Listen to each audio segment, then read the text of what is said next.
Coming up on today's show, Matt Sheehan of Locked On Spartans is in to break down the Michigan State recruiting class, and we'll ask him about, of course, everything else going on in the Big Ten. You're listening in to the Locked On Big Ten podcast.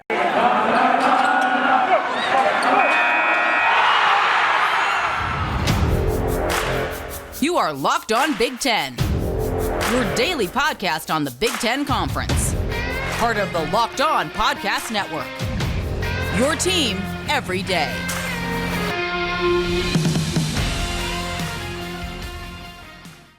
You're listening to Locked On Big Ten, everything you need to know about the conference every weekday, Monday through Friday. Alongside our Friday co-host, Matt Sheehan of Locked On Spartans, I'm Nate Dickinson. We're going to start to dive into this Michigan State Spartan recruiting class, as we have a Friday show for you that'll at least, again, try to learn a little bit about a whole lot of information that we get out of these classes every year. Again, Wednesday signing day, Thursday we talk about the whole of Michigan. We'll get Matt in here today. And thanks as always for coming on, Matt. How are you doing? How's the last week been for you for Big Ten stuff? What you been up to? Hey, can't complain. I mean, and from the Michigan State fan side of me, it's been pretty good, and we'll get into it in a little bit. But overall, solid signing day for Michigan State, especially considering where they've been the last few years. So, and like a functional adult, my mood is dependent on the college team I root for. So overall, yeah, I'm doing pretty good. We'll get to that class from Michigan State in just a little bit. First, a couple of notes from just around the Big Ten. Only thing I wanted to really touch on and make sure we gave some credit to: Wisconsin and Nebraska on the volleyball court going to be playing for a national championship here tomorrow afternoon. It's an all Big Ten title game. We've known the Big Ten is the best in volleyball for a while, but obviously showing it here in this season. It's going to be a really fun match to watch on Saturday if you're not busy watching a basketball game somewhere. And there's really good basketball to watch too. So a whole lot of Big Ten entertainment for you to look toward this weekend too. Look at that. I actually used to cover volleyball back when I was at Michigan State. I covered the women's volleyball team. That is the most exciting sport in the world to watch. Just so there's hype every 15 seconds. Like it's so cool. So yeah, please take Nate's advice. Check that out on Saturday. Nice. Heck yeah, let's go. It'll be a whole lot of fun for sure. But let's get back to your Spartans for a moment here. Now, the Peach Bowl last week looked a whole lot more fun than it does this week. It looks like Kenny Pickett won't be there. Also, Kenneth Walker III isn't going to be playing for Michigan State. You mentioned before we went on age-old conversation about what these guys do and not playing and playing in these games.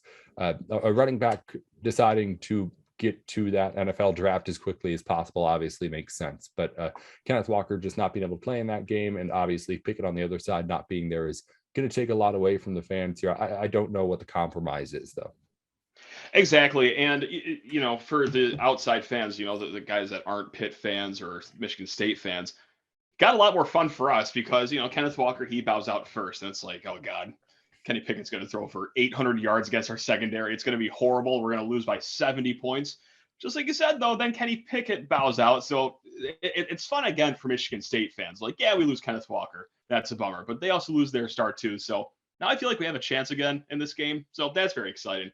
But for everyone else that actually just wants to sit down and watch a nice football game on a nice Friday evening, that's not as desirable as it once was. But yeah, just like you said, like what's the option here? Like what's the fix, I guess, because this might be my hottest take around this whole debate, is that this game, unless it's a college football playoff or a Rose Bowl, those are the only exceptions. This is like the 13th most important game on the schedule for Michigan State. Like I would even put like the Youngstown State game above in importance, West Kentucky game at list of importance. Like the line between winning this game and losing this game isn't that far. Regardless, you're going to be putting up 2021 Peach Bowl on the marquee at Spartan Stadium. That's going to look awesome. If you throw the word champion on there, cool. It's awesome. Don't get me wrong. I will be losing my mind during this game. I will be unhinged. But once I go back down and crash back to reality, it's really not that big of a difference. Like more than half the battle is just what bowl you're going to. I mean, the win, it's just the icing on the cake there. So that's kind of where I stand on it. I'm not losing any sleep over Kenneth Walker not playing this game. And I think the majority are on that side too. Of course, you got the minority people that are like, oh, he should play the bowl game and be a good teammate. It's like, or he should really secure that he's going to be getting generational wealth here in the NFL draft and realize that just one more game against Pitt in a Peach Bowl, it's not going to like skyrocket him 2 full rounds in the NFL draft. So I don't think there's a debate to be had about it, but I don't know the fix. The fix is the debate. And quite frankly, I don't have the answer for that. Yeah, again, I don't want to talk about it too much, honestly, but it's something where it's just the divide is just a little bit too much to, I think, to put a finger on. Really, it's hard to find exactly where that turn goes. Where it seems like there's a certain group of people where it's going to be obvious that this is a smart move for Kenneth Walker III, and then there's going to be, like you said, those some who just feel like, again, I don't know why, but whatever it is, they think that there's something owed to the institution in some sort of way. That's really the only defense. But again, I don't have that. I don't defend it, so I can't speak for what the actual defense is. But anyway, and we'll move on here and talk about the future Michigan State Spartans, who might have to deal with these kind of things in the years that they're on campus. But it's all happy times right now, as National Signing Day came a couple of days ago. I guess technically early signing day. The National Signing Day is still in February, but either way, most of the classes across the country have been completed and are now inked on the dotted line. We'll talk with Matt about what Michigan State ended up pulling, as the Spartans, as he mentioned, are competing in the Big Ten with the best of them. We'll talk about it here in just a sec on Locked On Big Ten. This is it, the putt to win the tournament. If you sink it, the championship is yours. But on the backswing, your hat falls over your eyes. Is this how you're running your business? Poor visibility because you're still using spreadsheets and outdated finance software. To see the full picture, you need to upgrade to NetSuite by Oracle. NetSuite is everything you need to grow all in one place. You get automated processes that can close your books in no time while staying well ahead of the competition. Over 27,000 businesses already use NetSuite, and right now, through the end of the year, NetSuite is offering a one-of-a-kind financing programs for those ready to upgrade at netsuite.com/lockedonncaa. Head to netsuite.com/lockedonncaa for special end-of-year financing on the #1 financial system for growing businesses. netsuite.com/lockedonncaa. BetOnline.ag is your place to go for all of your online sportsbook needs. They've got anything that you could possibly want to bet on, and all the ways for you to bet on it too. And if you go right now over to the website, you're able to get a free bonus with our Locked On promo code. Tell you more about that in a second. Locked On and BetOnline have brought you really any kind of betting experience that you like. When you listen to a Locked On podcast, you're hearing a Bet Online line whenever we talk about one. If you go over to the site, you can use our promo code Locked On to get a 50% welcome bonus on your first deposit when you sign up with the code, just thanks to listening here on Locked On. So head on over to BetOnline.ag, use our promo code Locked On to get your welcome bonus and get that extra money to play around with and to start making more money with right now. Again, it's betonline.ag, your place to go for any of your online sportsbook needs. Back in here on Locked On Big Ten, everything you need to know about the conference every weekday, Monday through Friday. Alongside Matt Sheehan, I'm Nate Dickinson. We're talking about this Michigan State recruiting class as our Locked On Spartans host joins us to wrap up the week. Got to the Wolverines yesterday. Michigan will stay in the state here as the Spartans end up competing in at least the rankings as things stand right now on 24 composite rankings through early signing day with some of the best teams in the Big Ten.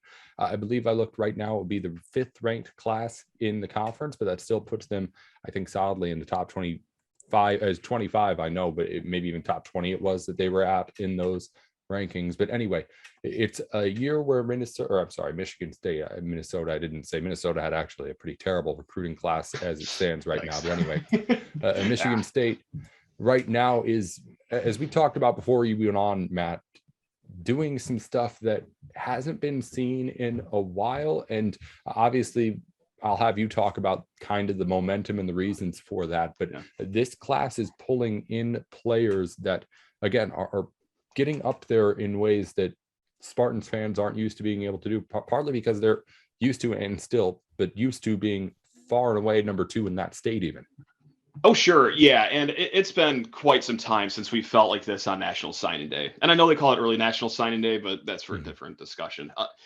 We haven't had a class ranked in the top 20 since 2016, even the top 25 since 2016. And for the few of those that remember, unfortunately, most of us are state fans, that 2016 class imploded before they could even get off the ground. So since then, been classes ranked in the 30s. I mean, the last 2 years, we're talking the 40s.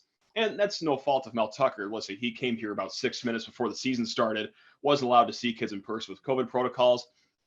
But this class is solid. Like, listen, 21 overall. It's nothing earth-shattering, groundbreaking, but considering where this program was, considering all the relationships that he had to make on the fly, that's a pretty damn good class because, and some recruiting experts brought it up. A lot of guys at 24/7 Sports, like Justin Thin, who covers Michigan State, Stephen Brooks, who covers Michigan State. I want to credit them because this is their logic is a lot of recruiting is based on relationships. And a lot of these relationships were forged when Michigan State was going on a 2-5 season. And a lot of these kids also committed before Michigan State had their 10-2 season that they just had. So to have a top 25 class off the heels of that, okay, hey, Tuck coming, baby. Like, this is also why you bring in Mel Tucker. Mark D'Antonio, loved him like a family member. I will defend him until I'm 6 feet under. With that said, recruiting was never his thing. Not a lot of fireworks going on recruiting day. So to have Tucker come in, and that was a big thing that they needed. They said, all right, we're going to get a guy who's, of course, a good coach, but also we need to make some splashes on the recruiting trail. And so far, knock on wood, so far so good. We'll take it. I mean, hey, top 21 or top 25, just like I said, it's not going to get us an automatic bid to the national championship. This isn't a Texas A&M class or Alabama class. That's a damn good class that you can hang your hat on if you're Michigan State, considering where they've been the last